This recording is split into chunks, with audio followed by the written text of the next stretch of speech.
You knew something was off, maybe early on, maybe even before things got serious. There was a moment, a comment that stung a little too much, a reaction that didn't sit right, a pattern you noticed and then quietly talked yourself out of noticing. And you didn't leave, you didn't even slow down. Later, when it all fell apart, people around you said the signs were there. And the worst part, you already knew that because they were there, you saw them, you just didn't see them. That's what this video is about, not why people are naive, not why people are stupid, but why smart, self-aware people, people who know better, still miss red flags, or more accurately, why they see them and keep going anyway. Let's get something straight first. Most people who miss red flags didn't actually miss them in the way we usually mean. They didn't walk past a burning building and think it was fine. They noticed the smoke. They registered the heat. They just found a reason to explain it away. That distinction matters because if the problem were simply a lack of information, the solution would be easy. Just look harder, but that's not what's happening. The behavior that gets labeled as missing red flags is usually something more like active reassignment. The brain takes uncomfortable information and files it somewhere less threatening. He's just having a bad day. She didn't mean it like that. Every relationship has rough patches.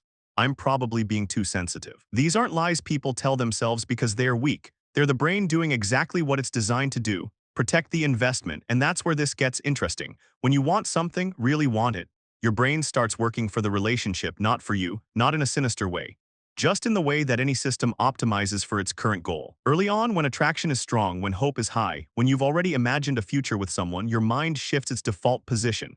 Instead of evaluating neutrally, it starts evaluating defensively. It looks for reasons why the concern isn't that serious. It searches for evidence that contradicts the warning. It frames the red flag as an exception, not a pattern. Psychologists sometimes call this motivated reasoning. You reason toward the conclusion you already want, and you use logic to get there so it feels justified.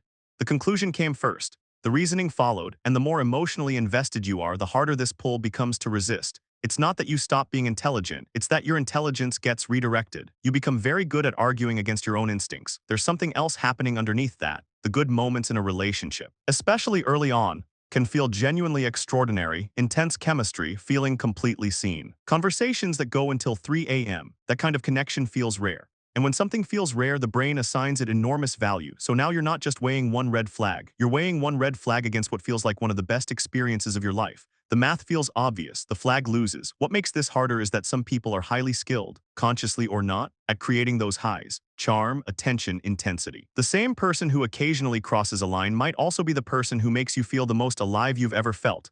That contrast is genuinely confusing. It's not weakness to find it confusing. The confusion itself is part of why people stay. When the good is really good, the bad gets contextualized around it. The flag becomes a footnote in a story that otherwise reads beautifully.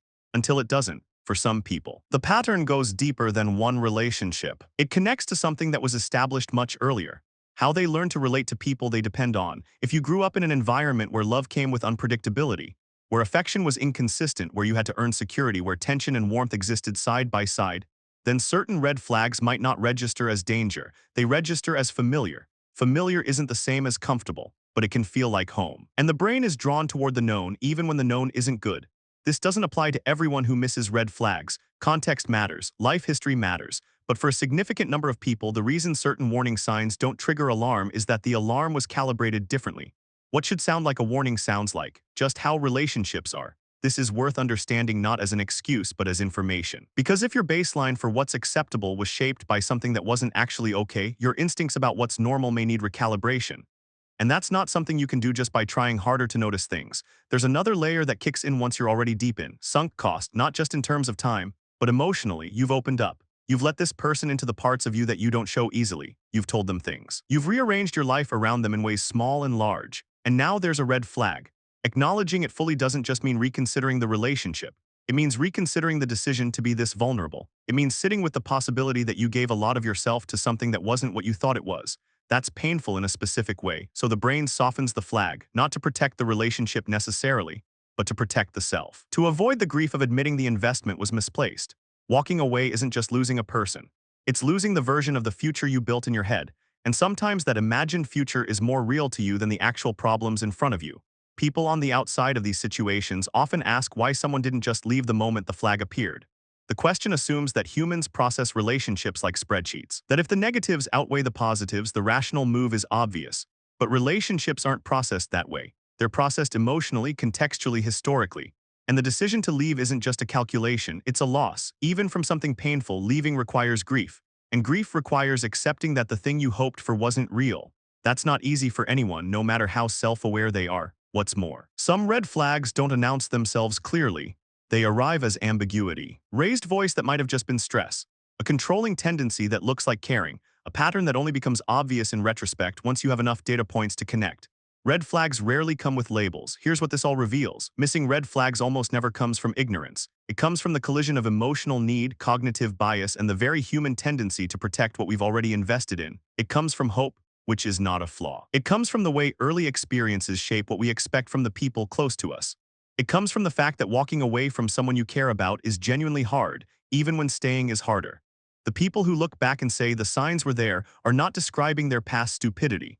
They're describing what it feels like to want something so much that the brain reorganizes information around that want. The more useful question isn't why didn't I see it? It's what made it so hard to act on what I saw? Because the gap between noticing and acting, that's where the real psychology lies. And understanding that gap doesn't just explain past relationships, it changes how you move through future ones.